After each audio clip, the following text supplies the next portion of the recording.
Okay, so now for 15 seconds, let's pretend like there's a get as upright as possible. Because I wouldn't be on a barbell like this, right? I'd be here. And you're athlete of the week / coach of the week. Me?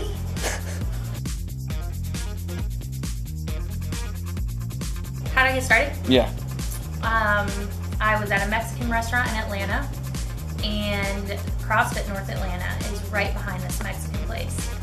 And I came out of there pretty lit on some margaritas, and this guy was working on the gym. His name is Travis Harkey, and he's the owner. And I said, "Hey, what you doing in there?" Because I, had a little liquid courage.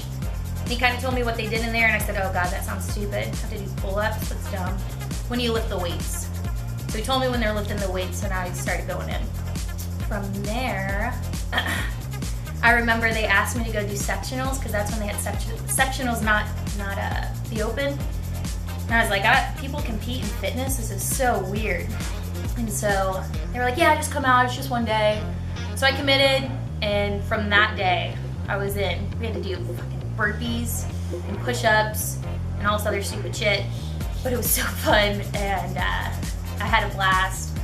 It was cool. The community was really fun, and instantly I got the cult feeling, but I was in. I'm in this cult. I drank all the Kool-Aid. I played soccer competitively for 21 years. So club player my entire, youth. And then I got a full ride to go to Georgia State University. Go Panthers. It's in Atlanta. I played all 4 years there, and then I played 5 seasons with the Atlanta Silverbacks, which is a semi-professional soccer team. Were you CrossFitting during this period? Yeah, my last year. I qualified as an individual. It was my first year. I didn't even know what the movements were. I didn't know what snatch and clean and jerk was. I was like, is that the one where your hands are wide or you bring to your chest?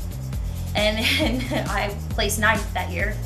So, but I still chose to go team. I was going team before it was cool to go team. Woo! I was at a competition, and he took his shirt off, and then I started drooling.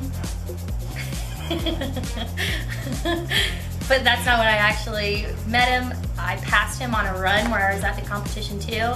And I said, "Come on, big boy, run faster." And he's like, "What the hell?" And after that, I made it a point to just seek him out a little more, and then I got him. You stalked him. I did. I Facebook messaged him and said, "Hey, you gotten better at those double unders because you really suck at them." And then from there, we just hung out one time, and then he can't get away from me.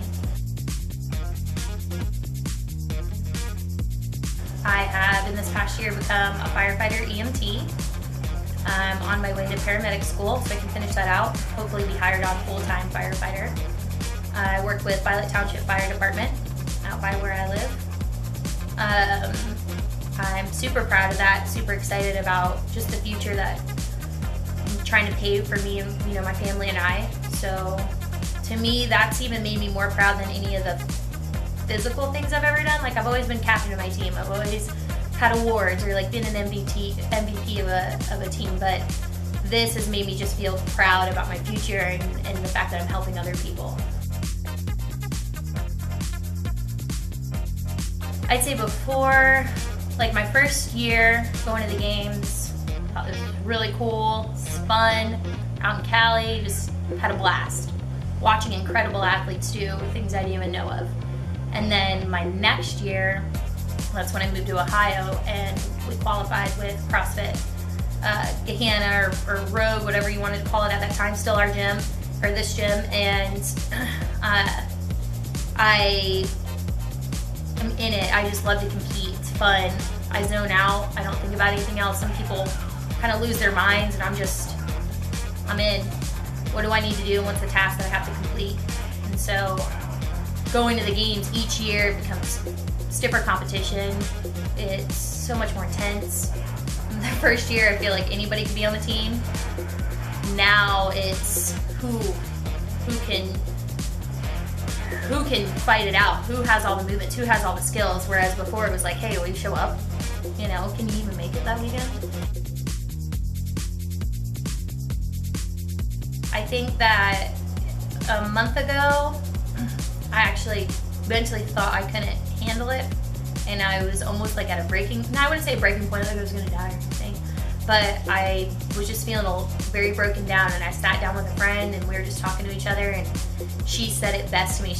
She goes, you're just at a point right now where you have to take it literally day by day, and maybe even hour by hour, and even minute by minute.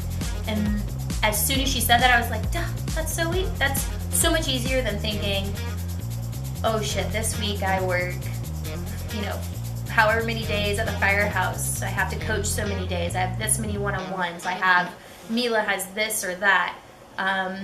Make time for family. Squeeze extra things in, and then train with the team. Whereas, you know, some people it's just work, home, that's it.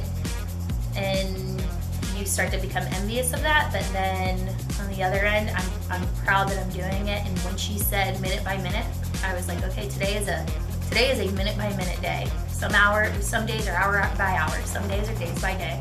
So it just depends on what that day brings. So if you think of it like that, I can handle this minute, I can handle the next hour, I can handle the next day.